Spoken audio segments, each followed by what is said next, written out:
Hey everybody, welcome back to Magic Time. I'm your host Thomas, coming to you live from this really cool antique abandoned train that's right behind my house here in the south part of Napa Valley. Just wanted to switch up the venue a little bit and have a cool background to talk to you today about a neat little grape variety that we know as Chenin Blanc. What is Chenin Blanc? It's a grape variety definitely that's been taken over in terms of popularity by other grape varieties, and you don't see it grown very much here in California anymore. And you don't really hear a lot of it in the publications. It's not a grape variety that has a lot of press, and certainly not one that's on the tip of everyone's tongue when talking about their favorite grapes. That does not mean it's not a very important grape variety to learn, because there's certainly amazing wines that are made from this grape variety to this day. Where it's planted most in the world right now is South Africa. And for what I looked up, I think it's about 50% of the Chenin Blanc grown worldwide is grown in South Africa. They usually do a dry style in South Africa, and sometimes they'll even call it Steen, S-T-E-E-N. And they'll blend it with Sauvignon Blanc sometimes. Sometimes they'll blend it with Chardonnay. Most often it's found on its own, 100% Chenin Blanc. Also, the Loire Valley of France is very famous for growing Chenin Blanc. A little AOC called Anjou, one called Vouvray, which often makes a semi kind of off-dry white wine. And also there's some sweet wine regions within the Loire Valley that make a botrytized or noble rot style dessert wine, one that's real famous called Court de Cham, and that's one of my very favorite dessert wines. If you've never tried Court de Cham, Google that shit, try to track yourself down a bottle of Court de Cham, it'll change your life, it's that good. Here in California, they don't grow Chenin Blanc very often anymore. It's mostly become pigeonholed into a few small family vineyards that can't bear to see their last bit of Chenin Blanc pulled out of the ground and planted with more Cabernet Sauvignon. The most notable one is probably Chapelet, great winery that's been around here since the 60s in Napa Valley, up on Pritchard Hill right above Lake Hennessy, where they have a couple acres left of old vine Chenin Blanc.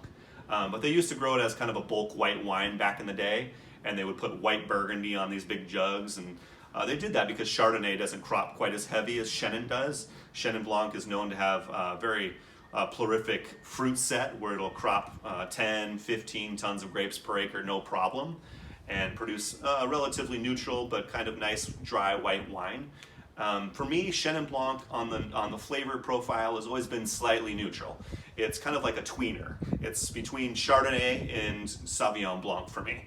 Not quite as rich and I would say apple toned as Chardonnay, and not quite as citrusy and quite as fragrant and acidic as Sauvignon Blanc, but kind of right there in the middle.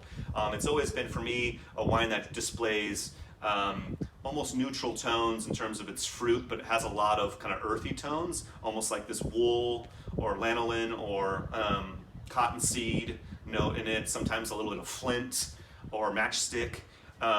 Definitely some melon tones. There is some citrus tones in Chenin Blanc a lot of the time, but a lot of honey notes and like honeysuckle notes in Chenin. The color of Chenin, I would say, is a little darker than Sauvignon Blanc. It's almost like this golden hue a lot of the times, especially when it takes on age. Also, if it's barrel fermented, it'll definitely be more golden in color, as opposed to being stainless steel fermented and being definitely more bright and more Sauvignon Blanc looking in color. I brought a wine here today. It's a 2016, so it does have a little bit of age, and it's from South Africa. It's called the Bernard series. It's the 2016 limited release old vine Chenin Blancs, coming from 40-year-old Chenin Blanc vines in South Africa. And I'm just going to give it a little whirl here and smell it.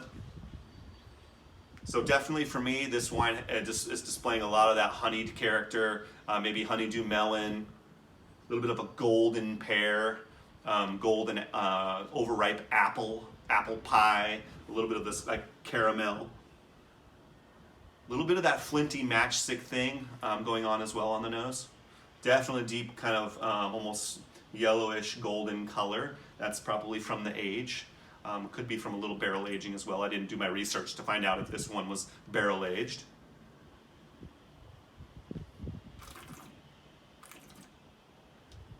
On the palate, it's really rounded. It reminds me of wines from the Rhone Valley, the white wines of the Rhone Valley, like a Marsanne or a Roussanne, really mouth coating and textured. Definitely those flavors of kind of beeswax, honeysuckle, I would say apple, like baked apple, a little bit of like a nutmeg, kind of fall spice nutmeg note going on in it.